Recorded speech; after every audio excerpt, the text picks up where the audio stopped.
Interestingly for me, when you talk down, it inspires me to go harder. I played sports, so I'm no stranger to the criticism. After days of chaos online, Saweetie has finally responded to the wild claims that she's been secretly working as an escort. Now, if you've been on social media this week, you already know things got real messy and fast. Her former road manager went off online, accusing Saweetie of everything from not paying her to using drugs to sleeping with rich men for money. But Saweetie's reaction, it's got people talking even more. Before we get into what Saweetie said, let's rewind a bit so everything makes sense. This whole drama started when Maybach May, who used to work closely with Saweetie, claimed that Saweetie never paid her what she was owed for helping her land a few gigs overseas. She wrote, "Let me know how you want to play this. I'm either getting my money or I'm telling TMZ everything."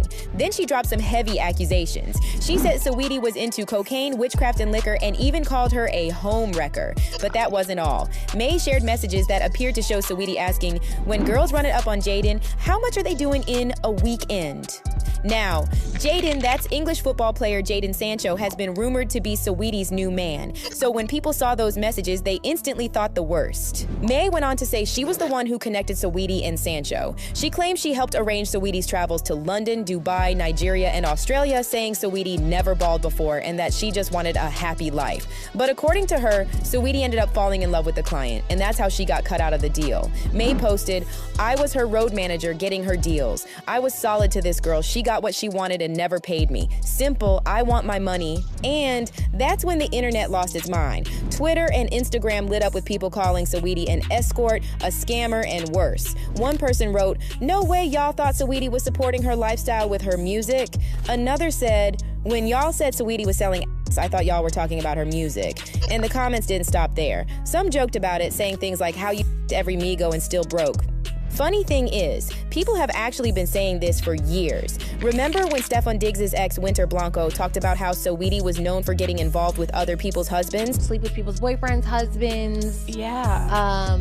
And they're saying it's the colorism as well. They're saying because Sweetie's like... That only added more fuel to these rumors. Isn't Saweetie rich? She gotta be doing this for the love of the game, and honestly, it's hard not to wonder if there's more truth to that than people want to admit. Still, that didn't stop fans from digging even deeper. Some noticed that Jaden Sancho reportedly has a tattoo of Saweetie's name on his neck, while others pointed out that if May really was the one who introduced them, she might actually have the receipts to back her story up. Word is, she is threatening to take legal action if Saweetie doesn't pay what she owes.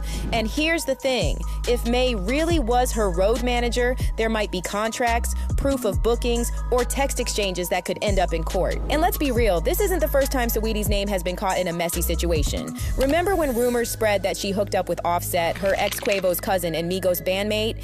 Even 6ix9ine brought that up in an interview earlier this year, calling Offset out and saying, "Offset slept with Saweetie. That's why the Migos fell out." Offset denied it, but the damage was already done. No, man. It was a rumor, man, and I feel like it was something deeper than that for the split of me and bro.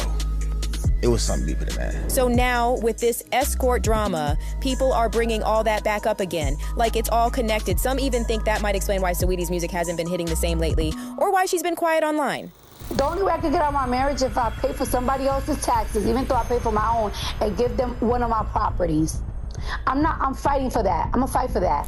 Cardi B has officially gone from I make money moves to paying out moves after reportedly losing her divorce court battle against Offset, and witnesses say she broke down crying when the judgment hit. But I was crying every day. I was hurt every day.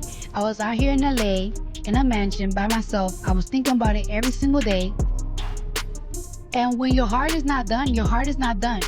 Nobody expected Cardi B, the same woman who raps about taking men's money and leaving, to be the one walking out of divorce court looking defeated. But that's exactly the picture the internet is painting right now, because according to multiple entertainment outlets, Cardi has allegedly agreed to pay Offset multi-million-dollar spousal support just to close their case and move on. And the wildest part? She supposedly agreed to a 70-30 split in Offset's favor. Let that sink in. The woman with a net worth well over $100 million allegedly said, "Fine, take it," just to get the marriage legally over with. Either she's exhausted or there's something going on behind the scenes we don't fully know yet. But that's not all, because Offset didn't just want monthly payments. According to alleged leaked filings being passed around on X, Offset requested alimony, custody of their kids, and one of her homes, claiming Cardi left him with the children while she got pregnant by another man. Now, before anyone passes out, let's be clear, that pregnancy claim is an alleged, unverified rumor circulating on X with no confirmed source. Nobody's presenting proof. However, Offset didn't rush to deny it, which only poured gasoline on the fire. And while Cardi stayed quiet publicly, insiders claim she broke down behind closed doors, not just from the legal battle, but from feeling like she was being made out to be the villain after years of being the one who got cheated on. Because let's not forget, Offset is no saint in this marriage. Even he admitted it. In a recent interview with Keke Palmer, he flat out said, I was definitely not perfect in the situation. I made a lot of mistakes.